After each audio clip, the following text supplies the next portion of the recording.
malaman kung gaano kalapit sa'yo ang kidlat!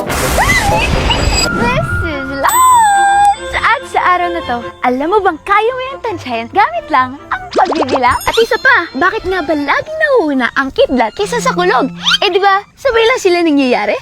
Ganito kasi yan, sa loob ng thunderstorm clouds, sobrang lakas ng hangin kung saan nagbabanggaan na yung mga ice crystals, maliliit na yelo, at water droplets. Habang nagbabanggaan sila, naghihiwalay yung electrical charges. Kadalasan, positive charge sa taas ng ulap, negative naman sa ibaba. May invisible electrical channel na tinatawag na step leader ang bumababa mula sa ulap. Sa kabilang banda, may umaakyat din na electrical discharge na tinatawag na upward streamer. Kadalasan sa matataas na objects katulad ng mga building. Kapag nag-connect ang step leader at upward streamer, saka dumadaloy ang napakalakas na electrical current. At yan ay tinatawag na return stroke. At boom!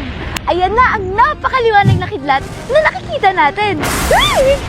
O diba? Ngayon nalaman na natin na kahit nanggagaling sa ulap ang proseso, yung pinakamaliwanag na bahagi ng kidlat, yung return stroke na tinatawag natin, ay umaakyat mula sa lupa papunta sa ulap. Ang pinag-usapan natin ay cloud to ground na kidlat. Pero marami ring kidlat ang nabubuo sa loob mismo ng ulap o sa pagitan ng dalawang ulap.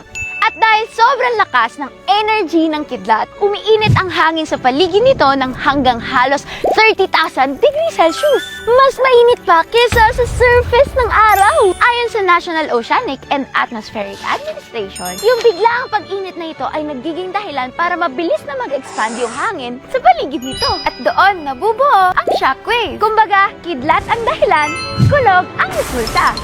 Eh Ate Lance, kung halos sabay silang nangyayari, bakit parang nauna palagi yung kidlat? Ate Lance, naiwan mo!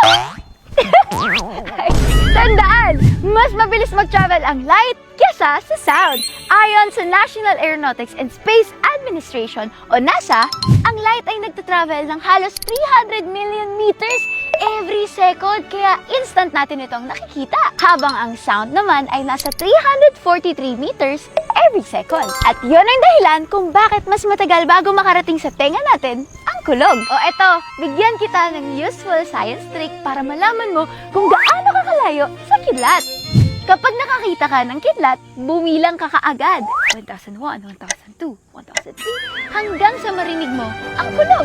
Kapag 3 seconds, 1 kilometer. Kapag 6 seconds, 2 kilometers. Kapag 9 seconds, 3 kilometers, and so on. Pero, eto ang tatandaan mo ha, kapag 30 seconds o mas mababa pa ang pagitan ng kidlat sa kulog, naku, nasa danger zone ka! Pumasok ka na agad sa bahay, sa building, o sa isang fully enclosed na sasakyan. So next time na makakita ka ng kidlat, try mong bumilang agad para malaman mo kung malayo ka ba o kung kailangan mo nang humanap ng ligtas na masisilungan. So, ayan lang muna para sa araw na to. Sana may natutunan ka. God bless! Keep